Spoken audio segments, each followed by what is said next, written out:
है जनाब इमरान खान। बिस्मिल्लाहिर्रहमानिर्रहीम। इय्याका नअबुदु व इय्याका नस्तईन। मैं सबसे पहले अपने काबुकी के बाशऊर शहरियों, तीसरी दफा आज आप मेरी इंतजार करके यहाँ खड़े हुए और निकले हैं, मैं आपका शुक्रिया अदा करता हूँ, बहुत बहुत शुक्रिया। मैं आगे भी सारों को जो रास्ते में जीटी रोड पे हमारे इंतजार कर रहे हैं, हम दिन में ज्यादा से ज्यादा 12 किलोमीटर एक दिन में हम कर सकते हैं, तो भी से सारे आगे तैयारी कर लें कि हमारी रफ्तार इतनी है, लोगों की मोहब्बत इतनी है, लोगों का इतना जुनूनी इस्तकबाल है कि हमारी स्पीड एक दिन में 10 से 12 किलोमीटर से आगे नहीं जा सकती। तो आगे से अभी से ही अंदाजा लगा लें कि हम कब तक अब तक पहुंचेंगे। अब मैं सबसे पहले तो फिर से हमने फातिहा पढ़ा सदफ का, हम आज फिर अल्लाह से दुआ करते हैं खामोशी इख्तियार करो कि उसके बच्चे, उसके घर वाले सबको अल्लाह सब्र दे, और दुआ करते हैं कि उनको ताकत दे कि ये मुश्किल वक्त से जो वो गुजर रहे हैं। उसके बाद मैं आज यहाँ खड़ा होके अपने सारे पाकिस्तानियों को कह रहा हूँ कि मुझे पता है कि ये इंपोर्टेड हुकूमत और इसके सहूलतकार टीवी कवरेज बंद कर रहे हैं, लोगों को, जो सारी पाकिस्तान की अवाम इस इंसाफ के इनकलाब को इस्लामाबाद की तरफ बढ़ते देख रही है, उसकी कवरेज बंद कर रहे हैं।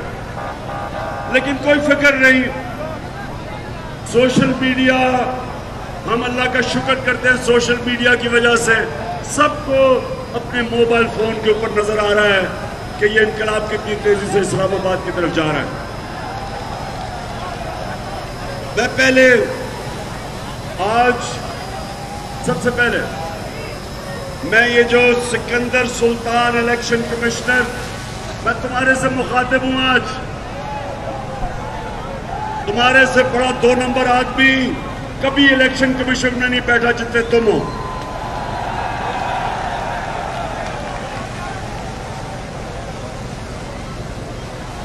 मैं आज जो इस्लामाबाद हाई कोर्ट ने जो इसने मुझे नाअहल करार दिया था, इस बदनीयत आदमी ने, अदालत ने उसको साइड कर दिया, नाअहली खत्म कर दिया है,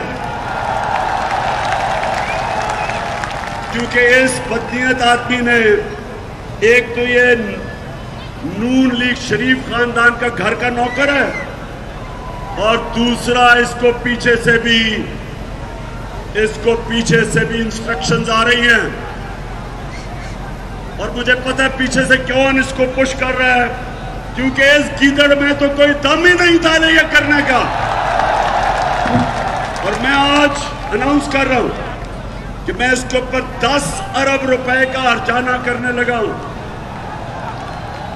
कि इसने मेरे ऊपर जो इसने खुश करने के लिए ये इंपोर्टेड हुकूमत चोरों की, उनको खुश करने के लिए जो इसने फॉरेन फंडिंग केस में मेरा नाम लिया और तोशाखाना में, मैं इसके ऊपर 10 अरब का हर्जाना भी कर रहा हूं, और इसलिए कर रहा हूं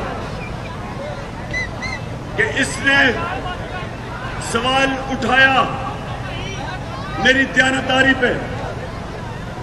मैं यह चैलेंज करता हूं कि जब भी अदालत में केस लगेगा, एक भी गैर कानूनी चीज मैंने की हुई तो मुझे अदालत का फैसले की इंतजार नहीं करूंगा, खुद छोड़ दूंगा मैं।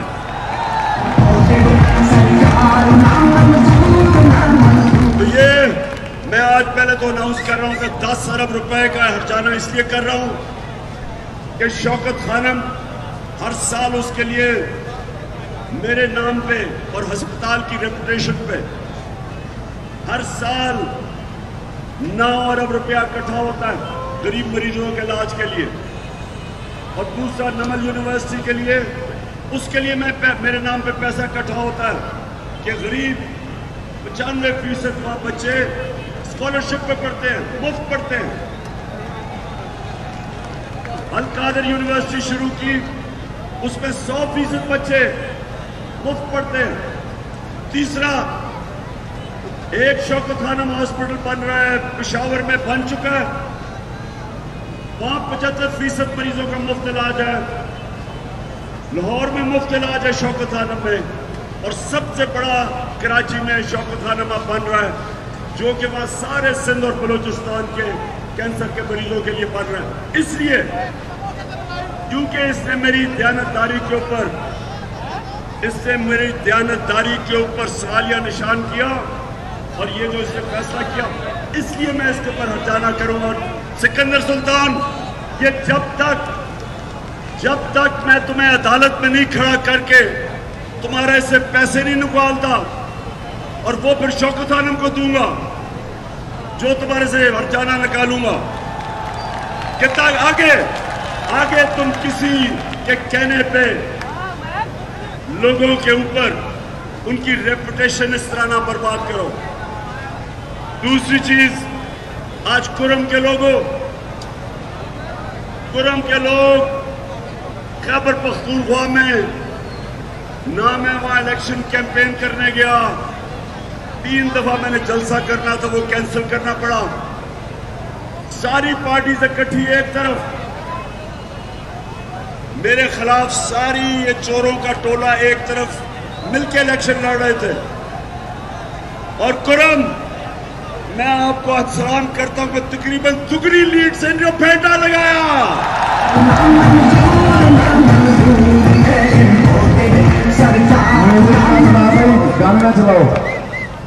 और सुन लो,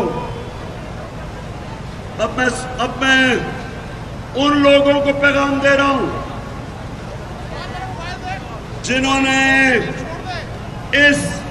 इन चोरों के टोले को हमारे ऊपर मुसल्लत होने दिया। मैं बड़े अदब से आपको पैगाम दे रहा हूं कि अल्लाह का वास्ता है, कौम की आवाज सुन लो कौम किधर खड़ी है। चाहे बाई इलेक्शन लाहौर के वो 17 जुलाई, उसके बाद अक्टूबर में, अब कभी सुना है, कभी दुनिया की तारीख में सुना है कि 8 इलेक्शन में मैं खड़ा होता हूं अकेला और सारी जमातें मिलके मेरे खिलाफ खड़ी होती है, 7 इलेक्शन जीतता हूं 8 में से। ये वर्ल्ड रिकॉर्ड है।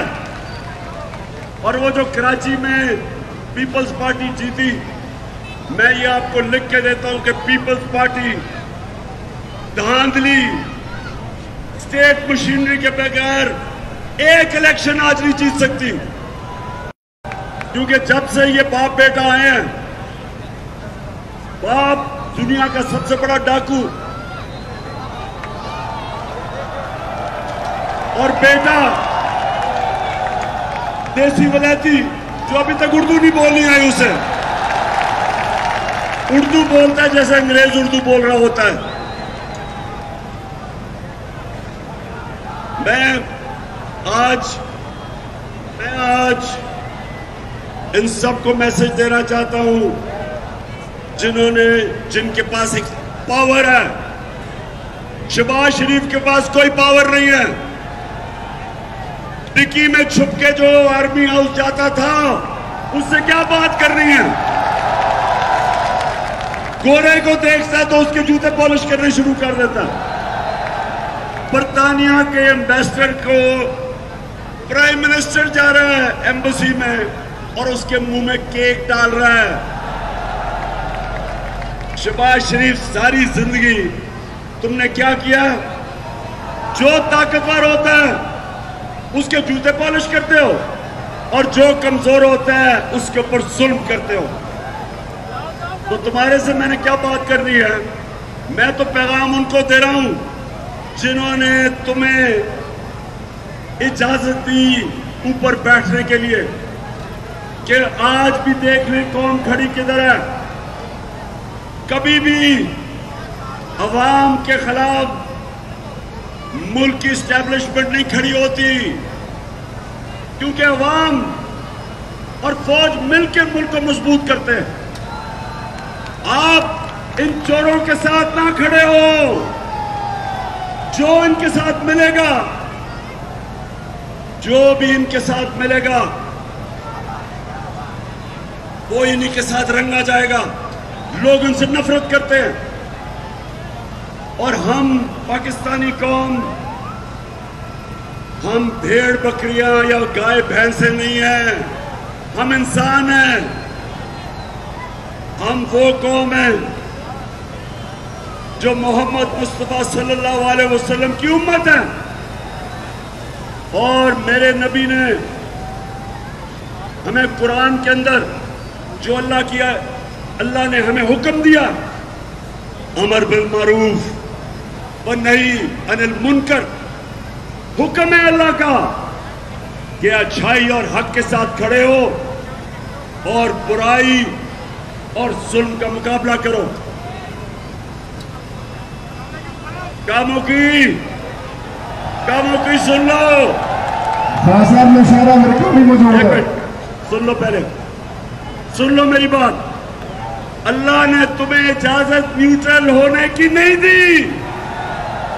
या एक तरफ खड़े हो चोरों के साथ और हमेशा जलील हो, और या हक और सच के साथ खड़े हो, जो आप नमाज में मानते हैं हर बारी कि अल्लाह उनके रास्ते पे लगा जिनको तूने नेमतें बख्शी। वो मेरे नबी सल्लल्लाहु अलैहि वसल्लम का रास्ता है, उनके रास्ते नहीं जो तबाही का रास्ता है, ये चोरों का रास्ता है। मैं आज पूछता हूं कि जब मुशर्रफ ने इन दोनों को, ये दोनों चोर खानदानों को जब हटाया करप्शन पे, तो सारी कौम आपके साथ खड़ी हुई, इस्टेब्लिशमेंट के साथ, क्योंकि इनकी चोरी से तंग थी। फिर मुशर्रफ ने इनको एनआरओ दे दिया, बंद कमरे में फैसला किया। पहले कहते थे चोर है, और जनाब एनआरओ दे के उनको पाक कर दिया। 10 साल उन्होंने मुल्क को लूटा। लोगों ने मुझे वोट इनके खिलाफ दी, लोग इनसे तंग थे, और आप फिर उन सारों को ड्राई क्लीन करके हमारे ऊपर फिर मुसल्लत कर दिया। तो क्या मुल्की मुझे जवाब दो, क्या मुझे जवाब दो कि आप इन चोरों को तस्लीम करते हैं? कोई पाकिस्तानी चोरों को नहीं तस्लीम करता। और अगर आपका ख्याल है, मैं फिर से कहता हूं, जनाब बंद कमरों में ये फैसले जो करते हैं आप, कि जब फैसला किया ये चोर है और अब फैसला किया ये पाक हो गया, फिर फैसला किया चोर है, अब फिर पाक कर दिया। खुदा के वास्ते पाकिस्तानी कौम को जानवर ना समझो। हम गाय भैंसे नहीं हैं, हम भेड़ बकरियां नहीं हैं कि जब फैसला करो, अच्छा जी अब हमने इनको पाक कर दिया है, तो अब आप भी इनके पीछे लग जाए, और जो इनको सपोर्ट नहीं करता उसको नंगा करके उसके ऊपर तशद्दुद करो, उनके ऊपर जुल्म करो। जो मीडिया नहीं आपके साथ खड़ा होता उनको डराओ, धमकाओ, जेलों में डालो, वो बेचारे मुल्क छोड़ के चले जाए। और जो सोशल मीडिया के बच्चे जो अपनी दिल की बात करते हैं, उनको उठा के उनके ऊपर जुल्म करो, उनको डराओ धमकाओ। ये भेड़ बकरियों से किया जाता है, इंसानों से नहीं किया जाता। जब गाय भैंसे गलत रास्ते पे जाते हैं तो उनको डंडे मार के इधर मोड़ते हैं। इंसानों से ये नहीं किया जाता। इंसानों के माशरे में इंसाफ होता है, जानवरों के माशरे में जंगल का कानून होता है। मैं आज अपनी सारी अदलिया को भी कह रहा हूं कि सारी कौम आपकी तरफ देख रही है। मैं चीफ जस्टिस साहब आपका शुक्रिया अदा करता हूं कि आपने आजम स्वाति का केस सुना, शहबाज गिल का भी केस सुने कि जो उनसे तशद्दुद हुआ।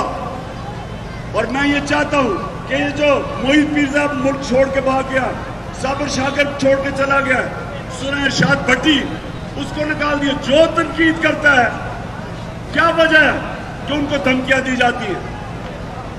मैं फिर कह रहा हूं कि ये मुल्क तब तकड़ा होगा जब मुल्क के इदारे मजबूत होंगे। मुल्क के इदारे तब मजबूत होते हैं जब कौम मुल्क के इदारों के साथ खड़ी होती है। अगर कौम एक तरफ है और इदारे दूसरी तरफ है, कोई इदारा नहीं काम कर सकता। मुल्क की ताकत मजबूत इदारों में। और मेरी पूरी, जब मैं अपनी फौज की कभी तनकीद करता हूं, वो पाकिस्तानी करता है जिसका जीना मरना पाकिस्तान में है। मैंने लंदन में फ्लैट्स नहीं बनाए हुए, मैंने बार प्रॉपर्टीज नहीं रखी। जब मेरे ऊपर केसेस हुए तो मैं दुम दबा के भगौड़े की तरह लंदन नहीं भाग गया। मैं इसी मुल्क में रहूंगा। और मैं अल्लाह से दुआ करता हूं कि अल्लाह, वक्त तो तेरे हाथ में है जब तूने लेके जाना है ऊपर, लेकिन अगर मुझे ऊपर लेके जाना है तो मुझे अरशद शरीफ वाली मौत दई, गीदड़ों की मौत ना दई।